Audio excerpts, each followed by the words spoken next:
Howdy, y'all. My name's Pete, and I'm an alcoholic.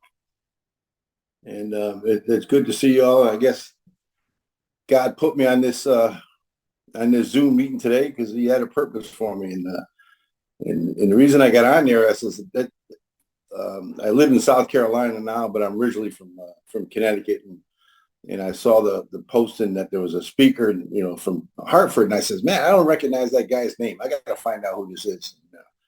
And it turns out I knew the guy anyways, But anyways, I'm here, and you guys are there, and we just got back from the Appalachian Roundup, and I got to say that you know you guys in Eastern Tennessee, you rocked the house with that Roundup, and boy, it was great to get my batteries recharged and to see some old friends like Glenn and Jane and a bunch of other people from that area.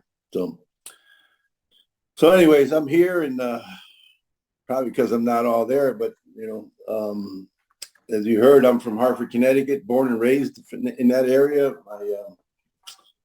My family is all crazy, whacked out French Canadians from northern Maine and Canada, and they eventually immigrated to Connecticut, and that's where I ended up. They had I often say when I was born, they should have put a big book in my crib, and I come that large family that I come from is all alcoholics. My father was a family of 10, and every one of them died from alcoholic related deaths. And it was, and not too many of them lived, only 2 of them ever lived to the age of 60. So they kind of hit it hard, and they died young. And this is what I grew up watching. I mean, I often say that, some of my alcoholism might have been some learned behavior. It was, my father used to, he'd start his day with 3 warm Schaefers, and that's what he drank for breakfast. And later on in life, when we were going to school, and we were smoking weed on the way to school, and he used to preach to us about the harms of drugs, and he didn't last much longer. He died at 50 years old from esophageal hemorrhaging, and it was an ugly death. And again, my alcoholism, I grew up around it. I grew up watching it. The neighborhood I grew up in, it just, it kind of ran rampant. And so I started drinking at a really, really early age. I mean, I remember, trying different things when we were kids. We were, 6 years old, and trying, little bits of brandy that was left laying around, or, just tasting all kinds of different things to see what it tastes like. And of course, the stuff was awful. It was, I had no idea why people drank it. And, so, I continued to do the same thing. I mean, I was 14, 15 years old when I had my first blackout, and, and drank to get really drunk. And of course I accomplished that. And from that day on, I knew that alcohol and me were going to get along just fine. Of course, there's a whole mixture of other substances that go along with that, with my alcoholism. But for me, the bottom line is everything started and everything ended with alcohol. And then again, in between there was a whole bunch of dry goods. And so I'm a firm believer that where Alcoholics Anonymous is, Al-Anon should also be. And I'm here speaking today. I'm alive today because some people prayed for me, and I honestly believe that today. I was married when I got sober, and my wife was she was a black belt in Al-Anon, but long before I got sober, and that amazing journey that she had is part of the reason that I'm here today. And as I said, that I'm here today because that woman prayed for me, And when she would speak, she would say that that her answers were her prayers were answered, rather, not necessarily in her time, but in God's time. And at some point later on, some years down the road, I ended up getting sober, and so that woman that I married was the kindest, sweetest woman that you could ever meet. And then 10 years into that marriage, she was mean and vindictive and on occasion violent. And that's where my alcoholism had taken her. And my kids, I can remember my kids was 6, 7 years old, and he said to me, we hate your guts and we wish that you were dead. And that's where my relationship with my kids had taken me. So this woman that prayed for me, we ended up getting back together when I come out of rehab, and my sobriety date is February 10th, 1991.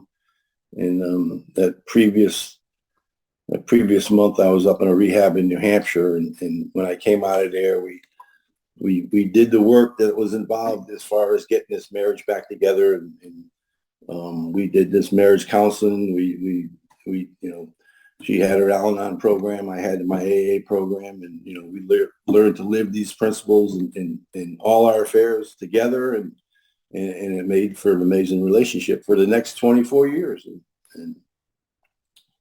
And unfortunately, God called her home in 2015. So, and that was and Glenn, Glenn was there when she took ill in Atlanta, Georgia, at the International Convention in Atlanta. She took ill, and then a few days later, she was dead. So that the amazing part of this whole deal is that Alcoholics Anonymous gave me the ability to be with her when she passed, and that was not something I would have been able to do drunk. I couldn't even be at my own father's funeral because I needed something. I needed to get something to drink, and my own, when my wife was in labor for my my second child, I left her in labor because I had to get something in me, and so to be there when someone took their last breath, and my two sons were able to be there with us in Atlanta and to say goodbye, and I'm forever grateful for the program of Alcoholics Anonymous to be able to have the ability to do something like that. And, again, I could never do something like that today. And so that was in 2015, and since then, God's blessed me with another amazing woman in my life, so again, the blessings that I have today are all because I'm sober. So the drinking for me that started, in them early years,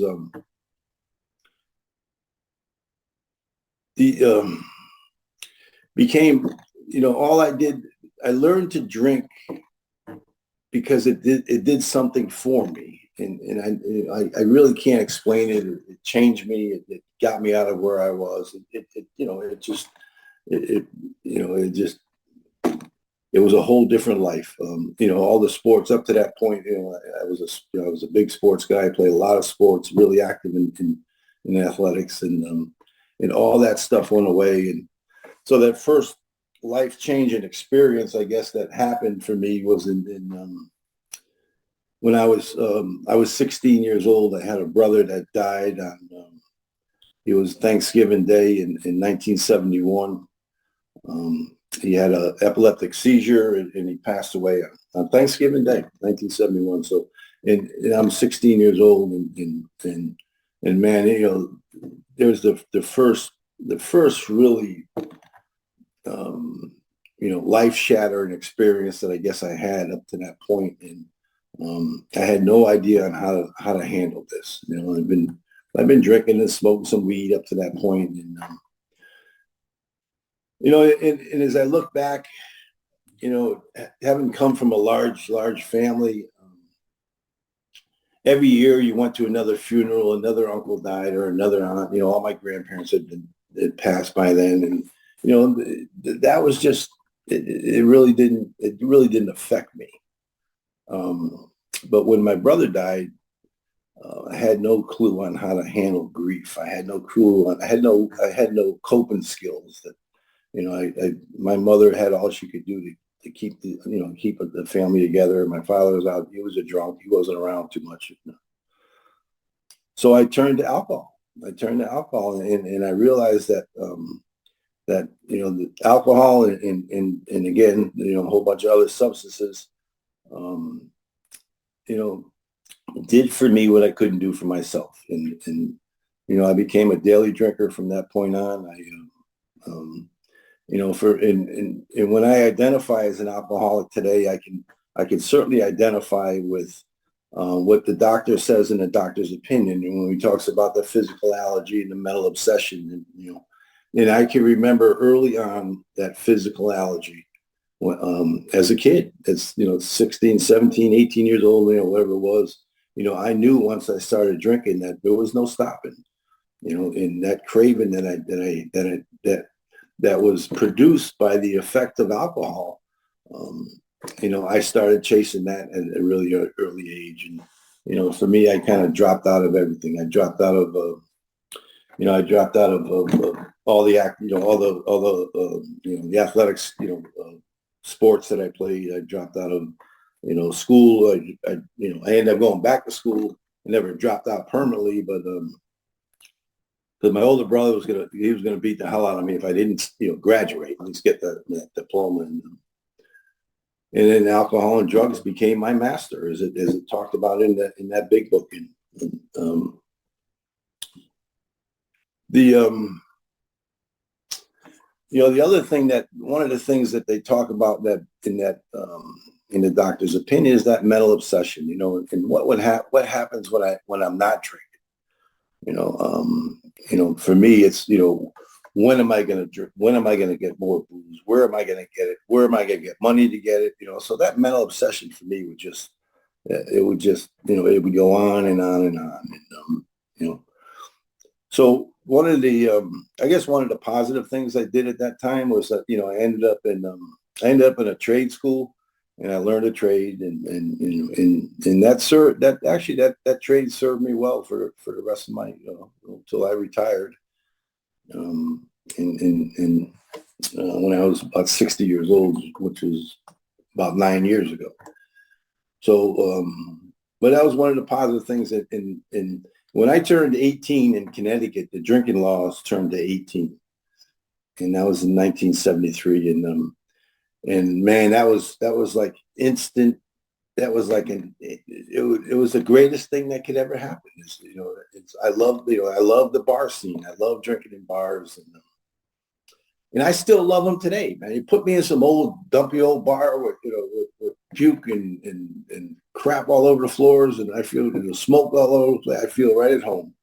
And when that drinking age changed in 1973, it was right into the bars, and that's where I stayed till I got sober in 1991.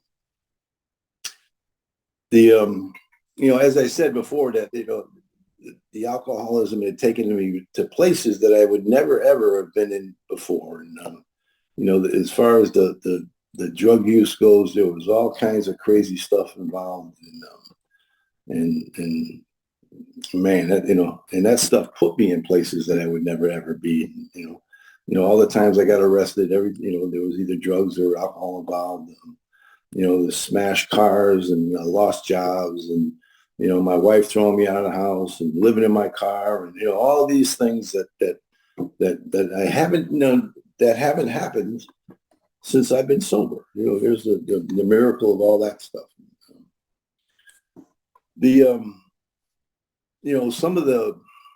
As I look back at some of the progression of this alcoholism in my life, and the consequences in my life just kept getting worse. They kept getting worse, and they kept getting closer together. I would get in trouble at work. So the last job I had, that It was a union position. The union kept saving our job. They tried to fire me 3 times, and then the union would bring me back. Um, and we were, the last time it was, I had to sign this last chance agreement so that, if I burped or farted the wrong way, they could fire me. So, that's the position I was in at the time. I went to Colorado. I had to go to Colorado, and this was late in 1990. We had to go out there for some business stuff, and it was 3 days, and I came home 7 days late. I kind of got lost coming back. So that was one of the downfalls. That was one of the one of the last things that, my wife was fed up that she was done with this. So I'm sitting in a bar, the job I was at, they had filed for termination, and, I was still working on this light duty kind of, just light duty. But I was sitting in the bar on Friday morning.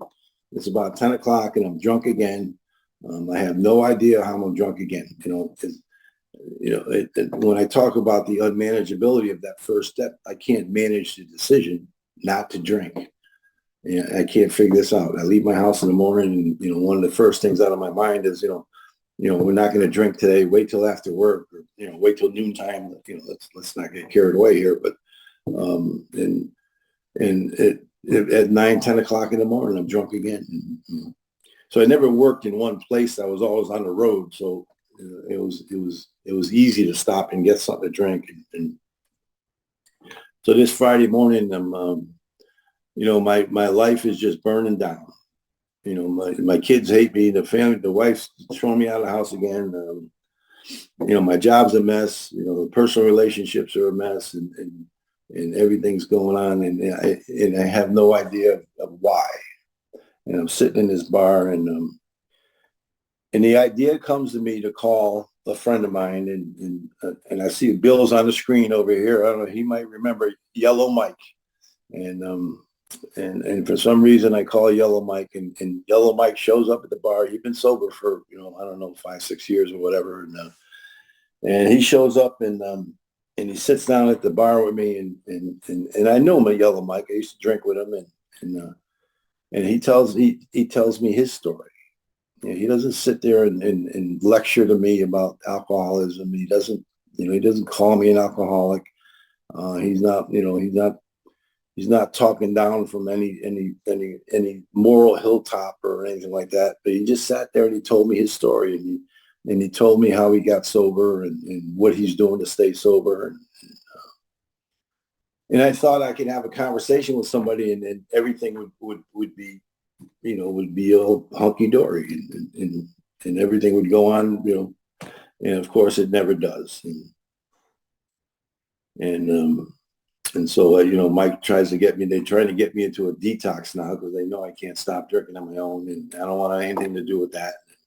I'm better than that. They're trying to get me into the place was called Chaps at that time, and again, I don't want anything to do with any of that. But one of the most important things that Yellow Mike did is he never gave up on me. He knew where my shop was. He would show up every once in a while in the morning. I'd show up at work at 7 o'clock, and Yellow Mike be waiting in the parking lot for me. Like I said, he would call me. In them days, we had pagers. We had these pagers on our belts, and he would call me on these pagers. He knew my home phone. He would call me at night if I was there. That was the other thing is, half the time I ain't there. This also what happened by this point is I wasn't allowed to be left alone with my kids. Some of the actions before that, my wife used to work, she worked part-time at night and as a waitress at a restaurant. And, there were some incidences where I passed out. And, the kids were small. They were, 5, 6 years old, and they're running around. And, I left a pot on the stove one night and smoked up the house. And, luckily that didn't catch on fire. I mean, there's, this crazy stuff that went on. And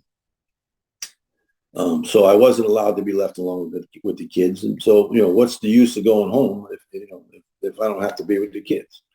So Yellow Mike he would, as I said, he just didn't give up on me. And finally in that February of 1991, he calls me one day, or he gets a hold of me, and he says, we found out we're going to get you in a rehab up in New Hampshire. And and he's explaining this place to me. It's one of these cushy places, and it's got a pool, it's got a gym in there, and they got a great buffet kitchen, and then he says to me, the kicker was, he says, there's a golf course across the street, and now he's got my interest. I said, oh man, that's the place for me. So there's the alcoholic thinking, is that this is February in New Hampshire. I don't know if any of you people from down south have ever been in February in New Hampshire. You ain't playing golf in February. You're not even, you're lucky you can walk, through the snow in February. But they end up hauling me up there and get me into that rehab. And the most amazing journey of my life started at that time. I get involved with this rehab. I get into a detox, which I detoxed a few times in the past, but that was when I was in the hospital. A couple of weekends in jail. I mean, some of these times are.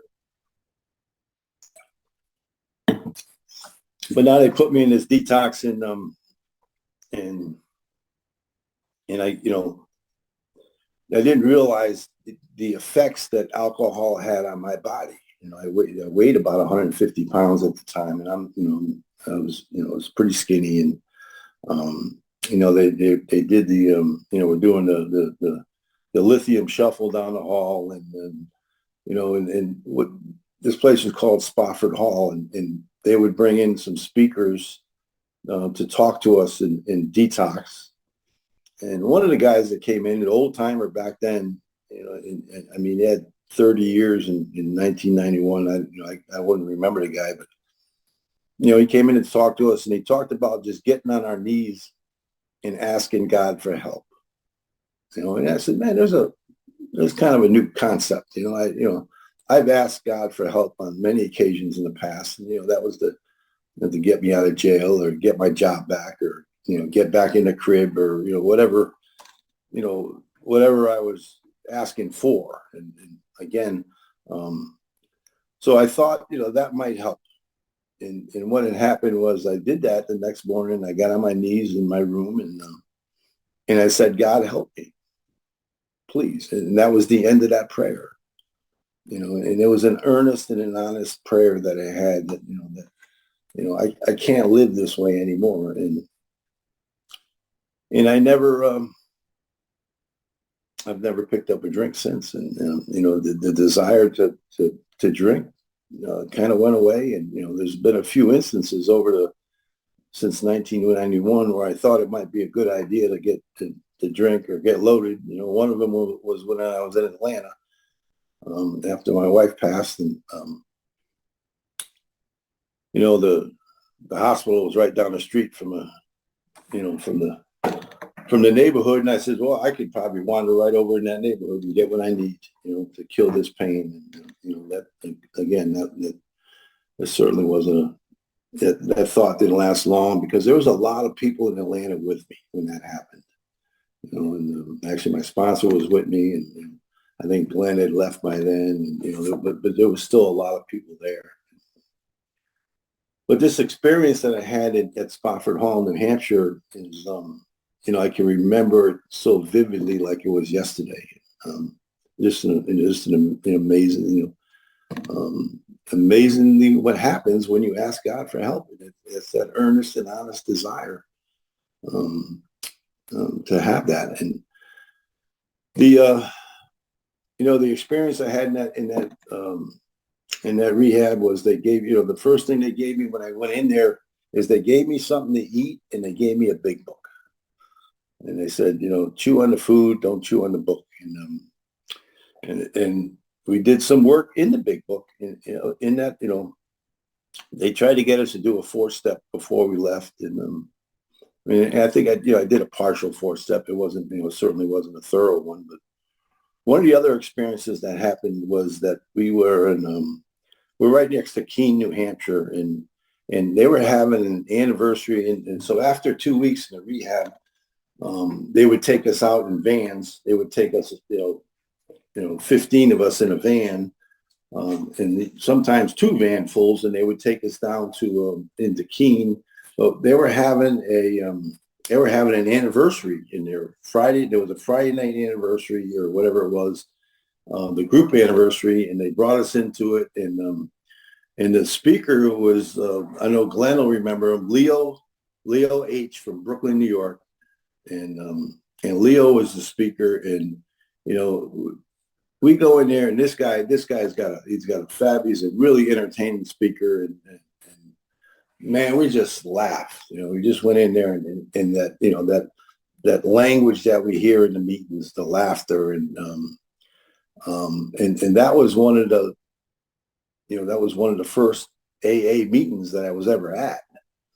But I went to 1 or 2 other ones, but that was, and that kind of opened up my eyes about AA. And when I came out of this rehab, I had this feeling that this wasn't doom. AA wasn't going to be all doom, And so I get involved. I go back to work. I'm still on probation at work. I got to really watch what I do at work, and get back to being like a decent employee rather than. But I get involved with meetings right away. My wife at the time, we're trying to get this marriage back together, and so I'm living in the basement of our house. She lets me in. I'm living down in the basement, and so she don't really care what I'm doing. Just go to me meetings, and I worked in the city of Hartford. So I was all around the city all day long, and I realized that AA is everywhere. Oh, excuse me. Oh, AA is everywhere. There's noontime meetings. There's meetings at 7:00 in the morning. They have them every day at noontime. They have them every day at 5:30. I mean, it's just, they're everywhere. So I was able to build my life around AA. I had small kids that were really involved. They're active. They were really good athletes. They're really involved with that stuff. So I was able to go to noontime meetings, which worked out really well for me. My boss says, my boss at the time says, I'd rather have you at a meeting than having you at a bar.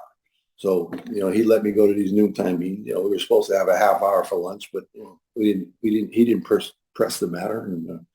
And so getting actively involved with AA was kind of easy.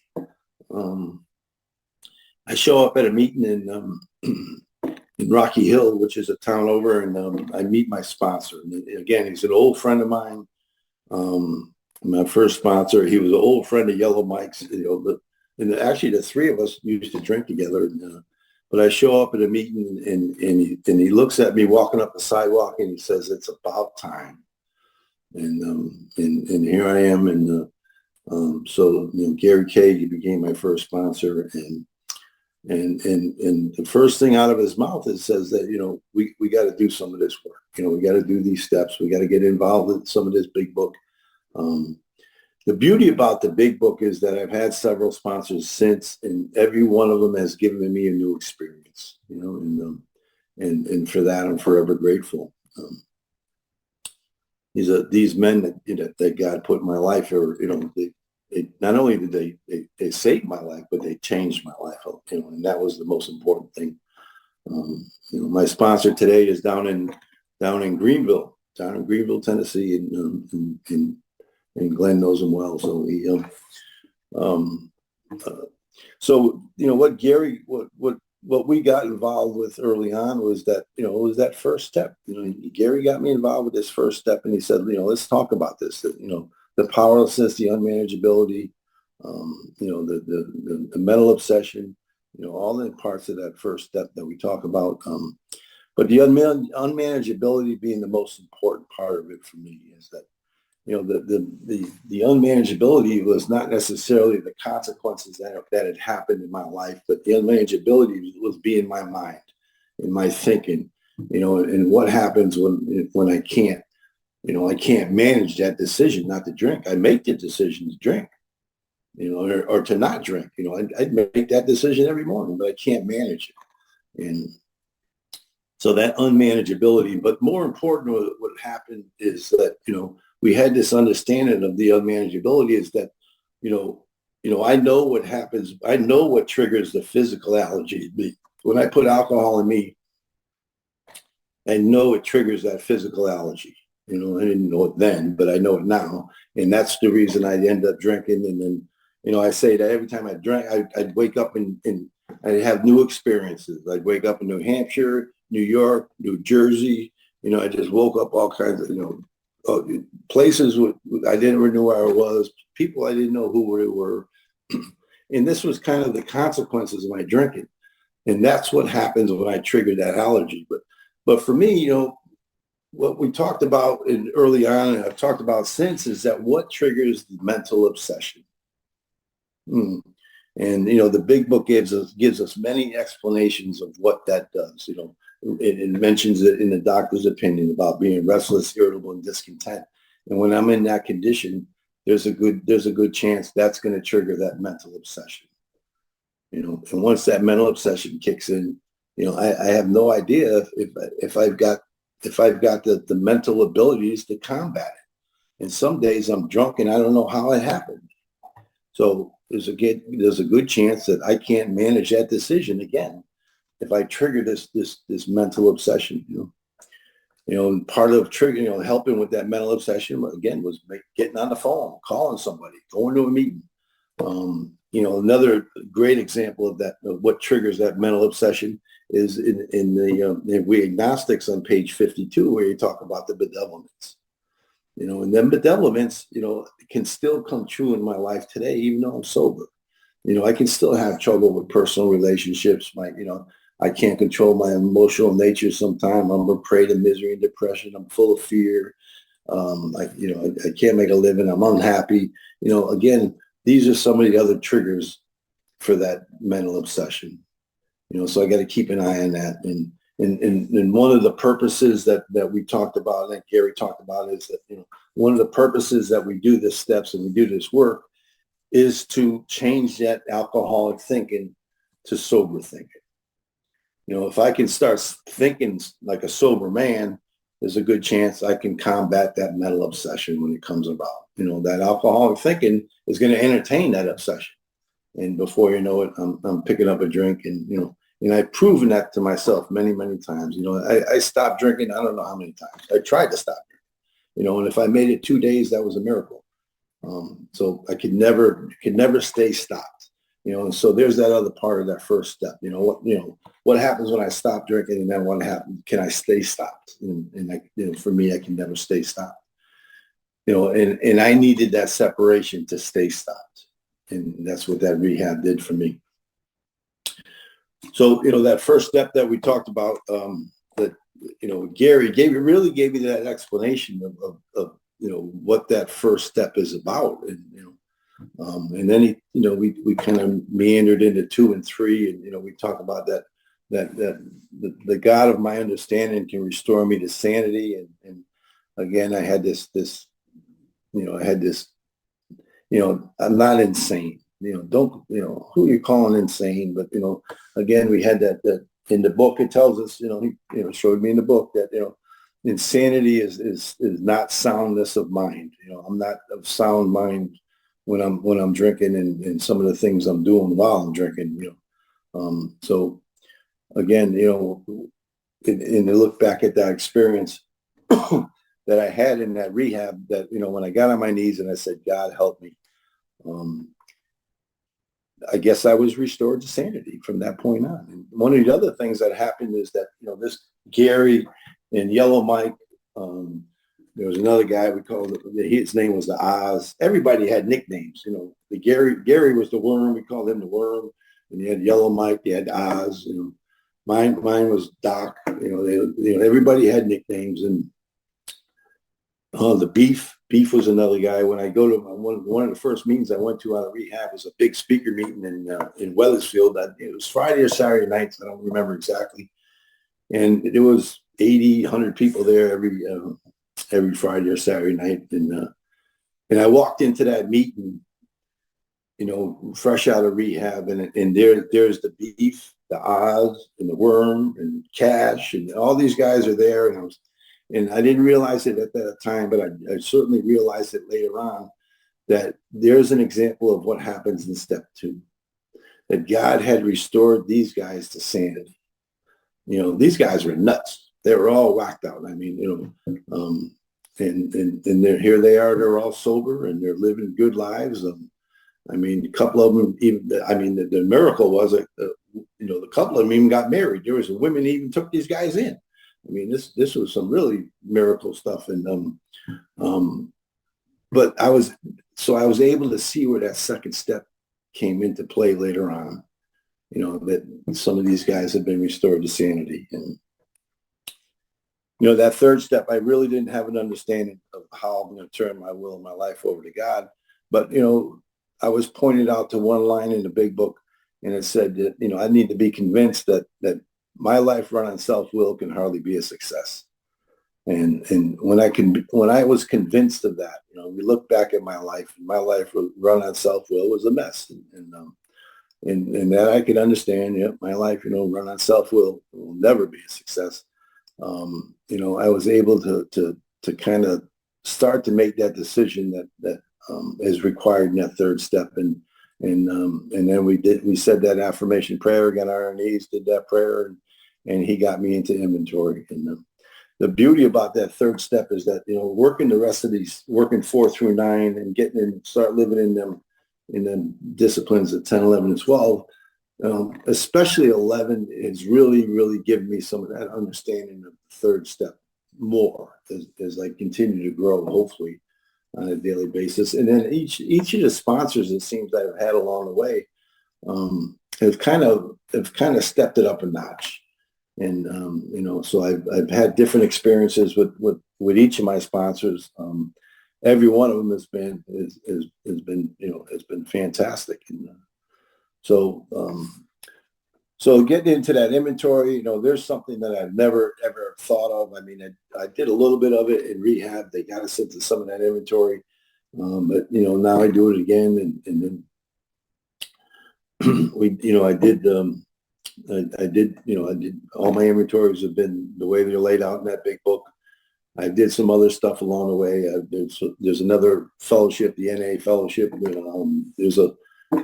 I've used some of their guides as far as doing some research and some rehab or on my own self. But anyways, that's a different issue. But,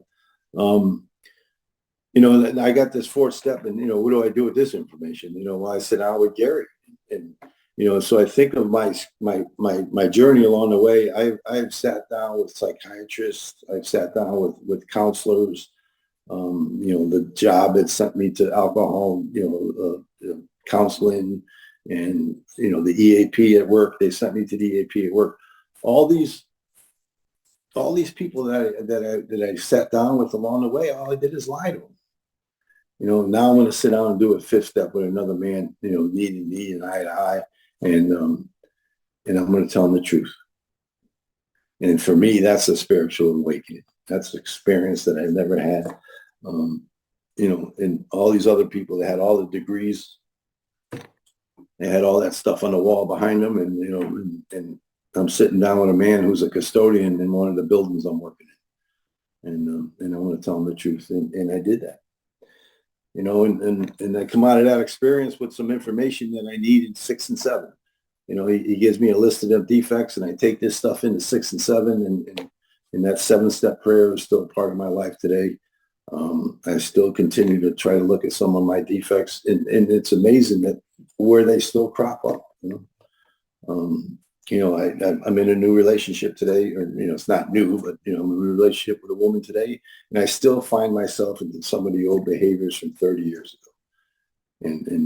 So again, I've got to be willing to have God remove this stuff. And I still do that on a daily basis. Again, that 7-step prayer is part of my life. I get into 8 and 9 and I start making this list of people we had harmed and start making amends, and amazing things start to happen. Now I'm starting to feel the freedom, and starting to clean up some of this stuff in the past. And, but I'll share an experience that I've done a bunch of 8 steps. I've done some, a bunch of amends over the years. And we were down in Georgia a couple of years ago, and there's a treatment center down there, and it's called the Bridges of Hope, and there's 4 of them.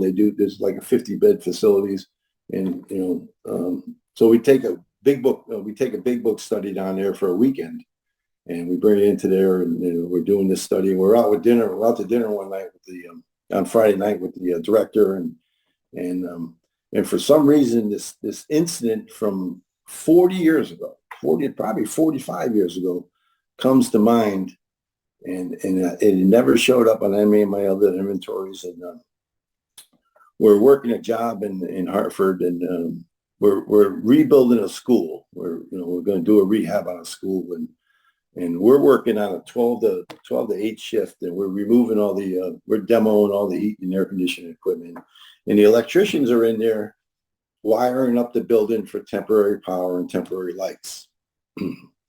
So we go in there 12, and the electrician's getting started, and he's got a whole pallet of wire, a whole pallet, but he's got a whole mountain of wire over there, and so they're done at 4:00. Well, after he leaves, we steal all his wire. We told the guy, don't leave the stuff laying around. This stuff is it wasn't too secure. We ended up stealing all his wire, and I ended up selling it to an electrician friend of mine who was he was wiring. He was a little contractor. He was wiring up a couple of houses, and so the next day, the electrician comes in. Man, he's irate. He's lost all his wire, and the good alcoholic we are, we helped him look for it too. But of course, we never found it. But this incident, it never shown up on any of my inventories or any of my amends list, and I didn't think any of it was kind of half in a blackout when it happened, but for some reason it came to me 30 years later. And that would be easy just to say, what, it's water over the dam, forget about it. I know the guy's passed. I know who the contractor was. He's since died, and the business is gone. But I couldn't do that, because of what I've learned here and the people that have been involved in my life. I've been praying for this willingness for all these years, and now it's going to come into play. I still got the willingness to make amends to this guy, and to this day I still make that amends. And so what happened? I called my buddy. I called Dane down there in Greeneville. I said, listen, this came up. What am I going to do? I got to make an amends somehow. And, I stole all this guy's wire. What are we going to do about this? And so to this day, I still, because I can, I write a check every year for $1,000, and I send it up to a scholarship fund. And we're, and that's the amends that I was able to make with that, with this guy from 30 years later. So I'm still willing today, to do whatever it has to be, whatever I got to do to clean up this past. Today, as I try to live in 10, 11, and 12, and I'm not perfect with 10, 11s, with the inventories that are set out, especially the nightly reviews. I'll just get on my knees, say some prayers. The beauty of my life today is I get to work with some other guys and sit down and go through this book with them and watch them change their lives. And when I started doing that, that's where you really start to see the promises come true in my life. And,